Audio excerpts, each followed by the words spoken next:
So, you might have asked yourself what the hell is up with the title, which is quite different from my normal titles. Well, you'll find out why that is in a moment. But first, what did happen in the 10 hours I played Terraria? Well, I had my microphone muted the entire time, so I recorded 10 hours with absolutely no audio. Yay. So I had three options: scrap everything and load from a backup and repeat 10 hours, which I really did not want to do, as you'll see in this video. Two, just show the footage sped up without any audio for the whole video, which no one wants to watch or see. Three, do this.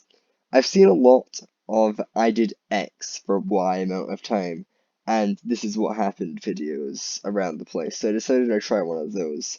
I'm already realizing now it's a lot more effort than I first thought. I mean, I'm reading off a script now. Anyway, I should probably get right into the video so I don't drag this out any longer than I have to. I begin on a pleasant morning, like any other, with high hopes in the air.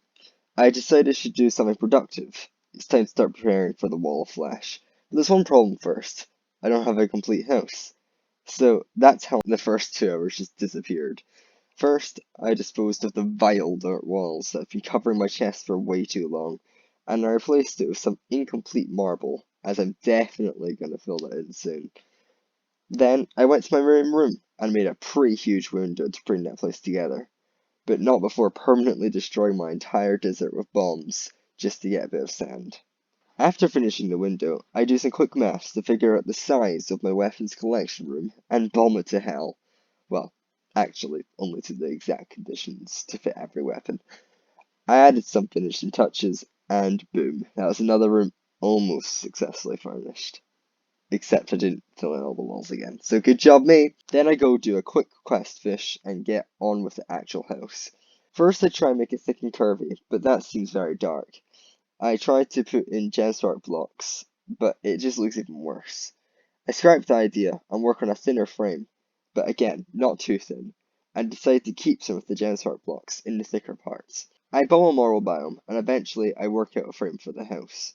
I also do a quick quest fish in between. Now it's time for the easy bits. I added all of the foundation walls and I added the main marble wall. While building the walls, I craft a crap ton of fireflies and of course, do more quest fish. Then I finally add some windows, with a border of course. And just like that, the walls are complete. Just the finishing touches to do now. I hammer all of the blocks to make them smooth. I add a bunch of gemspark blocks in the thick parts of the building, and finally add all the furniture, and I have finally finished the house. Took me long enough. Now starts the real fun. 8 days after building the house in my time, I decided to pick it up again with a bang. The first night I came on, I wanted to defeat Skeletron. It was 12:30 p.m. in Terraria, so I had like 6 minutes before nightfall, so I was sure I'd have plenty of time. Wrong. It turns out I had to spend 2 hours sorting my inventory before even doing anything. I went off to grab stuff for the arena, like campfires, heart lanterns, only to see I had no wood. I had to go destroy the rest of my platforms, destroy the remaining housing, and chop down some trees. And let's not forget making some nice dinner of cooked fish before I left as well, leaving me with less than 2 minutes to get across my entire world and build an arena. I got there a couple of seconds before nightfall, but still had to build the arena. It took until 9 to finish that, meaning I lost 1.5 minutes of this fight already. As soon as I finished, I summoned Skeletron right away, and quickly realized the problem. His hands are extremely difficult to hurt, and his head has insane defense until you destroy his hands, each adding 25 defense to him, totaling in 60 defense, while not spinning, and 50 while spinning. It was safe to say the hands were my first target, which was surprisingly difficult. The hands are oddly erratic and hard to hurt. They don't have much HP, but it's exceedingly difficult to deal good damage to them without them slapping you in the face. I was practically trading my life for damage as I threw myself onto his hands with my beekeeper, which seems to do the best DPS out of all my weapons up close. The hands didn't do much damage though, so I was mostly safe. I had a scrape where I almost got stun locked in his head, and fall damage got the better of me. I finally defeated one of the hands, and then he started shooting skulls. I wasn't ready for this, and I wasn't dodging well either. Multiple times I got to low health just because of the skulls. Scared, I receded from up close DPS to try and heal more, but he kept hitting me with his skulls. Eventually, I beat the second hand, leaving only me and the skull. I had less than 4 minutes to beat it at this point, and he barely took in any damage. I just tried to dodge the skulls, and when it started spinning, I would go close with my Amazon to try and get in good damage. I even went in with my Beekeeper a couple of times once I was more confident. Time was running out, and I needed to do as much damage as I could, as fast as I could. I finally got a good pattern for dodging the skulls, and still dealing good damage at the same time. About an hour remained, and only a couple of hundred damage to do, and with a final few hits of my Amazon, Skeletron was defeated. After expertly slaying Skeletron, I hastily delved into the dungeon. Overall, the dungeon wasn't too difficult. Even with only shadow armor, nothing was really posing a threat. Only a mild nuisance blocking my path and slowing me down. I planned on exploring the entire dungeon, which I did. So of course I got everything I needed. Most notably of all, I got 2 Murasas, 2 Valors, 2 Cobalt Shields, 2 Shadow Keys, and 1 Blue Moon. Meaning I got a total of 3 more weapons off the list, only 12 remain. I also got a Close the Air doll, very early on, which I usually never see in any of my playthroughs. However, the most challenging part for me was inventory management, as I hate to throw things away. I even used the gravitation potion to make more room, which was actually quite enjoyable. But when it was all done, I still came back with everything I needed. And of course, you know what my first plan of action was. You know, the sword. I didn't want to ruin my nice display making it though, so I made another fiery greatsword, blade of grass, and lightsbane, so I could keep all weapons still on display. Then I jumped down a purple hole and made the Knight's Edge. It was a bit slow, did nothing special, and wasn't auto swing, so I just hung it up on display and never used it again. 11 to go. To get 2 more, I jumped into the pits of hell to find shadow chests. I was just flying across hell too fast for anything to really spawn and kill me, and everything that did spawn wasn't really a threat. So, after flying across the entire right side of the world, and some of the left, I got both the Dark Lance and the Sun Fury. 9 more to go. My next goal was the Cascade, a 1 in 400 drop from any enemy killed in hell. I made an obsidian shield first though, and I made a grand design for the grand plan to easily get this weapon. I set up the most hellish statue farm ever, and it's the worst thing to watch ever. But with just a bit of waiting, I got it. 8 more to go.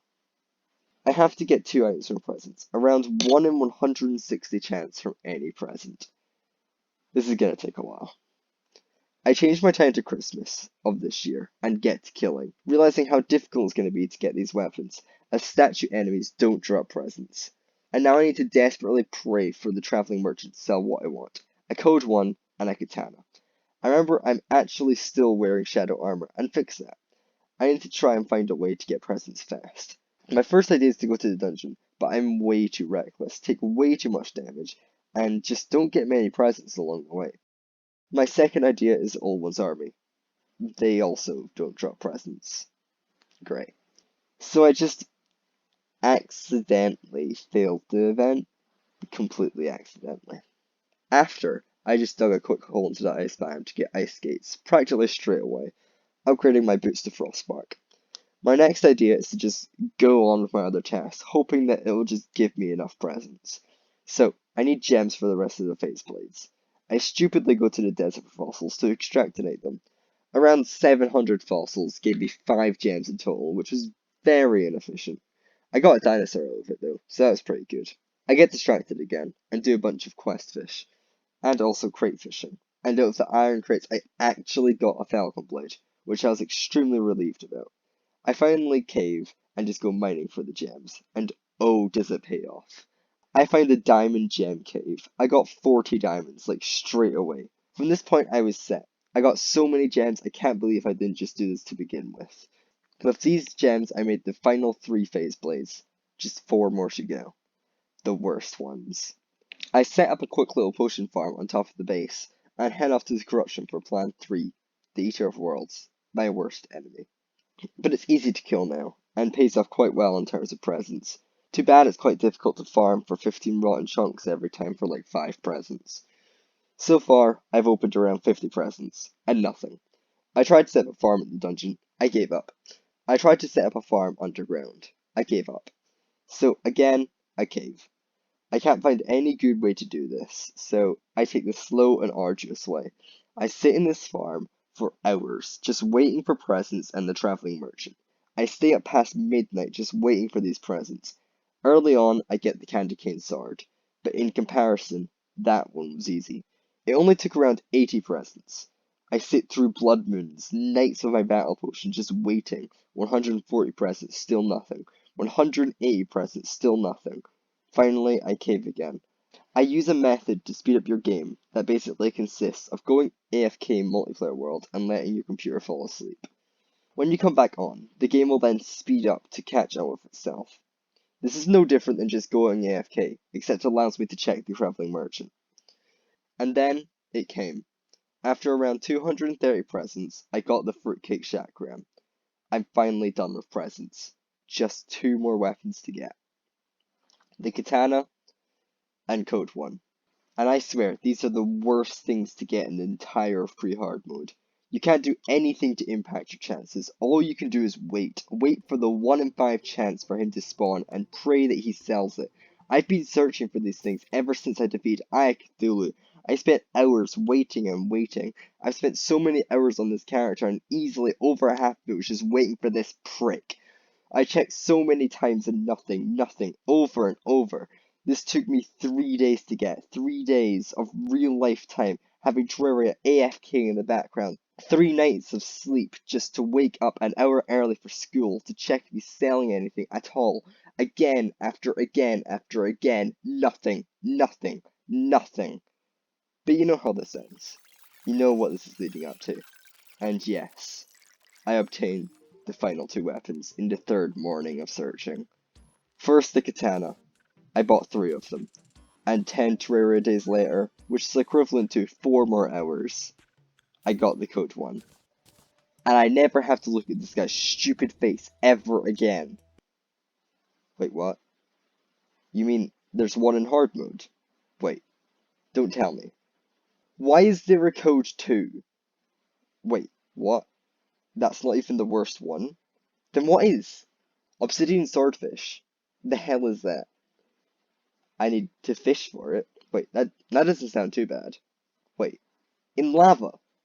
But doesn't that mean I need to get the hotline fishing rod? Which is a 1 in 75 chance from the quest from the angler, only in hard mode, after I've already completed 25 quests already. Oh, you've got to be fucking kidding me. Okay guys, I hope you enjoyed the video. I'll be back to recording my audio next time, unless you actually enjoy this format more. Even if you do, I probably won't do any more, if I can help it, in this series, because if I was going to do something in this format, I'd rather do it from the beginning. Anyway, doesn't that full pre-hard mode melee collection just look sweet? Just admire it, its beauty. Anyway, I hope you enjoyed the video. If you did, maybe you'd like to give it a thumbs up and subscribe. And I'll see you in the next one.